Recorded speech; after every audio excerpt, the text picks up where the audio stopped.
Halo Rebaners, bagaimana kabarnya? Kali ini saya akan merangkum lagi sebuah alur cerita film yang berjudul Shooter yang dirilis pada tahun 2007. Dan tanpa berlama-lama lagi, langsung saja kita ke alur ceritanya. Saya ingatkan lagi, kalian subscribe dulu ke channel saya ini agar channel saya lebih berkembang lagi dan kalian mendapatkan notifikasi video terbaru dari video saya. Film dimulai ketika seorang penembak jitu bernama Swinger bersama satu rekannya yaitu Donnie, di mana mereka berdua tengah menjalankan sebuah misi perdamaian pada zona konflik di Ethiopia, tepat di atas sebuah bukit tandus.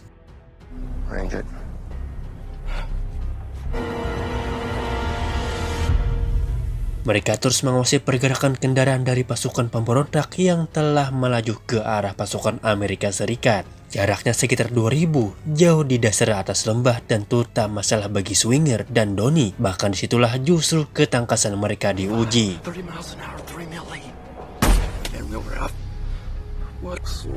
Perhitungan yang matang dan ketepatan memilih momen eksekusi benar-benar telah membuat pertahanan melawan berantakan. Seperti itulah kejadian pada siang itu. Namun tahu apa yang terjadi, pusat komando tiba-tiba seperti menganulir keberhasilan Swinger dan bahkan langsung memutuskan komunikasi radionya.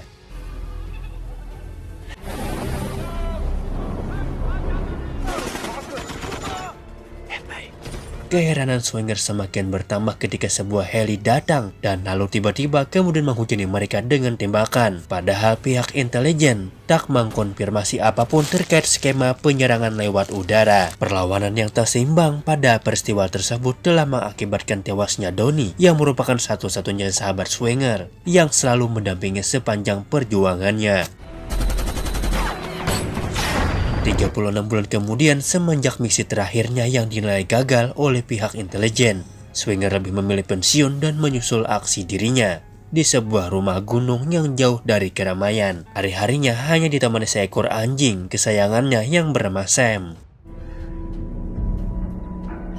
Pada pagi itu, Swinger kedatangan tamu dari FBI. Mereka adalah Colin Nilasile serta dua orang peliharaannya yang tak disebutkan namanya. Yang jelas, mereka membujuk Swinger untuk membuat skema penembakan jarak jauh terkait adanya sebuah rencana pembunuhan terhadap presiden yang berhasil terlacak lewat rekaman transmisi. Dengan kemampuan Swinger ini diharapkan bisa membantu mengagalkan rencana teror tersebut. Seperti itulah skenarionya. Nasionalisme seorang mantan prajurit masih melekat kuat pada jiwa Swinger. Maka akhirnya ia pun bersedia menjalankan misi ini untuk terakhir kalinya. Namun sayangnya sepertinya dia tidak begitu menyadari adanya motif terselubung dari balik semua rencana ini.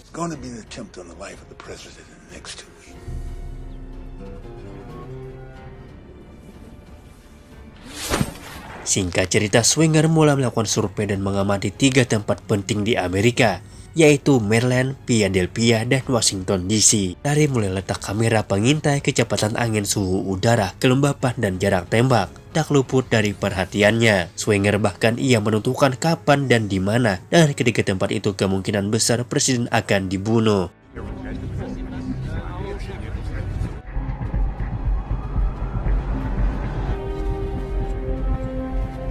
Maka Swinger memilih Philadelphia yang sebagai titik lokasi yang paling memungkinkan terjadi di sini. Singkat cerita, 2 minggu kemudian tepat pada hari kunjungan presiden, Swinger dibawa kolonel dan memasuki sebuah gedung tak resmi. Dari balik jendela gedung tersebut, Swinger terus menganalisa dengan seksama segala kemungkinan terjadi teror terhadap presidensi. Di sisi lain, sebuah senjata otomatis sepertinya telah disiapkan kelompok rahasia dan mengarahkan Larasa tepat posisi presiden. Hinggalah tiba saatnya di mana Swinger meyakinkan kemungkinan terburuk akan terjadi berlangsungnya. Namun tiba-tiba seorang officer polisi Philadelphia muncul dan menembaki Swinger dari belakang. Kemudian disusul dengan tembakan jarak jauh yang secara tiba-tiba justru mengenai kepala Uskup Agung ketika beliau mendampingi presiden di samping mimbarnya. Namun sialnya, 2 butir peluru bersarang tepat di bagian bahu dan pahanya. Kejadian tersebut telah membuat Swinger sadar bahwa ini adalah jebakan. Dengan membawa luka tembak tersebut, Swinger berhasil lolos dan menghampiri seorang FBI yang sedang memantau situasi. Dia bernama Memphis. Di hadapannya, Swinger menyatakan, "Bukan aku pelakunya, aku dijebak," ujarnya. Setelah itu, Swinger melumpuhkan Memphis kemudian merampas senjata dan mobil dinasnya, lalu kabur dari sana.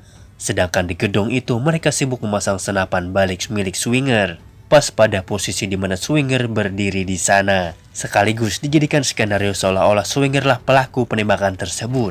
Namun di sisi lain, kegagalan membunuh Swinger benar-benar membuat Pak Sobari sangat marah. Tak lama, pemburuan pun digencarkan. Tim bersenjata profesional dikerahkan mereka, yakni jika saja Swinger gagal ditangkap, maka yang lain ceritanya. Sementara itu, kepiawaian dan keberanian Swinger ini masih cukup untuk mengelabui kepungan mereka. Kemudian langsung menjatuhkan diri ke dalam sungai bersama mobilnya.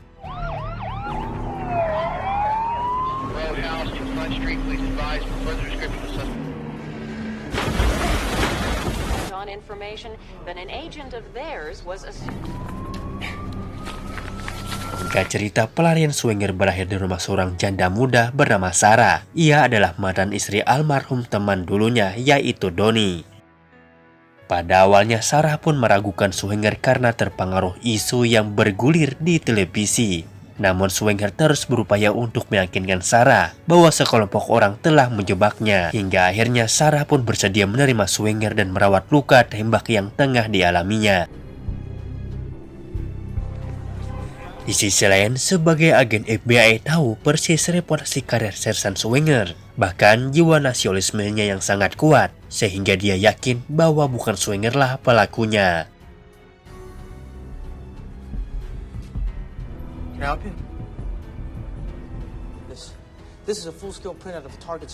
Melihat terdapat banyak kejanggalan, maka Memphis pun mencari data dan menggali informasi terkaitnya kasus ini. Namun sayang, segala upaya yang dilakukannya Memphis sangat susah karena pergerakan Memphis sedang diawasi.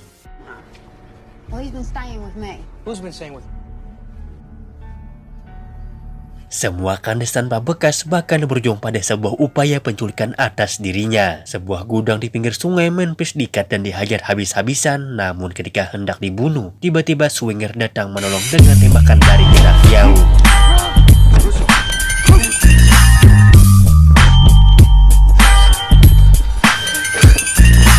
Semenjak itulah Memphis mengorbankan karirnya dan bersedia menjatuhkan misi bersama Swinger, yaitu demi membongkar kejahatan berbalut konspirasi terkait penembakan Uskup Agung tersebut. Kabar bergabungnya Memphis dengan Swinger mengisyaratkan bahwa pertempuran babak baru akan segera dimulai.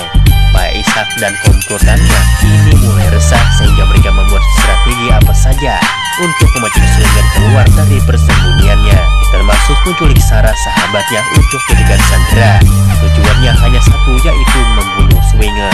Sementara itu Swinger ditemani Memphis sedang mendatangi seorang ahli balistik dan persenjataan. Ahli balistik dan persenjataan terbaik yang tinggal di sebuah rusun terpencil. Namun kemahiran si kakek tua ini membuat titik terang dalam rangka membongkar tokoh di balik penembakan Uskup Agung. Berdasarkan data yang diungkap si kakek, ternyata pelakunya adalah Megalo, seorang sniper bayaran yang kondisinya kini sudah lumpuh. Dengan sesama sniper yang terbilang handal pada masanya, tentu Swinger sangat marah susuk Megalo tersebut.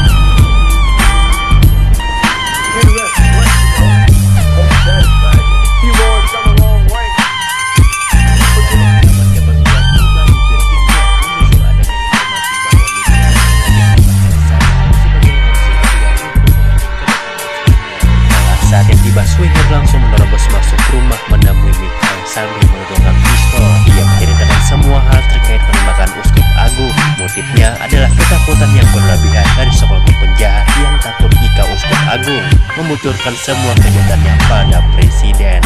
Dan dalang dari semua ini adalah Kolonel Isobar dan Charles. Setelah itu Mikhail pun menembak kepalanya sendiri hingga tewas.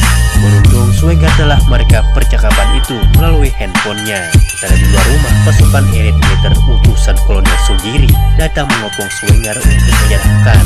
Namun faktanya mereka justru malah termakan perangkap bom yang telah ditebar sebelumnya.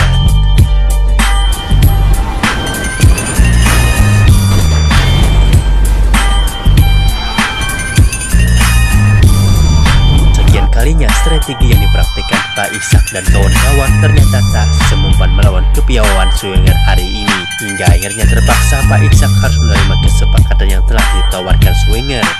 Meskipun berat, namun mau tidak mau langkah ini harus mereka tempuh, di mana mereka akan menyerahkan senator sebagai jaminan demi mendapatkan file rekaman handphone yang tentang bukti kejahatan mereka selama ini. Singkat cerita, Pak Ishak bersama senator tiba di puncak gunung bersalju, di mana mereka bersepakat untuk bertransaksi di sana. Sifat penjaga memanglah maunya menang sendiri meskipun dengan cara licik.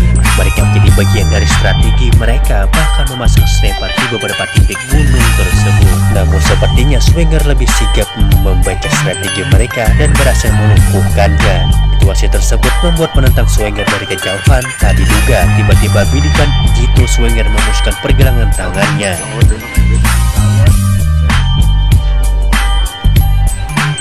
Sementara itu senator pura-pura belaga baik dengan membujuk Swenger untuk bekerja sama dengannya. Dengan tegas Swenger menyinggung soal kejahatan perang yang telah terjadi di Ethiopia 3 tahun silam, dan hal itu cukup menjadi tamparan baginya. Di luar dugaan, tiba-tiba 2 helikopter datang untuk menangkap Swenger dan terpaksa ia menyerah dan membawa perkara ini ke majelis peradilan.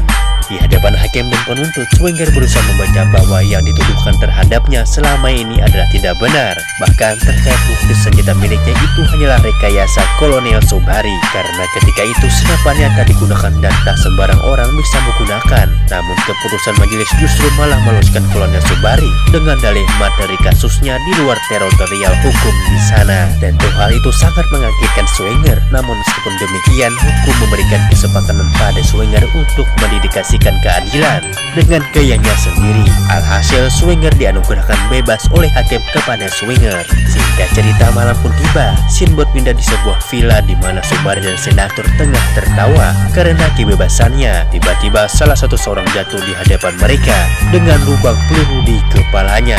Paham akan isyarat kedatangan Swenger, mereka pun berusaha melindungi diri. Namun kemurkaan Swenger kali ini seperti tidak sudah dikompromi lagi. Alhasil semua penghuni villa tersebut mampus termakan tembakan gahar Swenger. Tak cukup dengan itu, ia pun sempat memuncurkan instalasi gas kemudian meninggalkannya. Dan dalam hitungan detik, bom menghancurkan semua itu. Sementara itu Swenger mengambil Sarah yang sedang menunggunya di mobilnya. Dan film pun tamat. Dan jangan lupa untuk subscribe ke channel ini agar saya tambah semangat untuk menghibur kalian. Dan subscribe itu gratis, tanpa adanya biaya admin dan segalanya. Sampai berjumpa di video lainnya.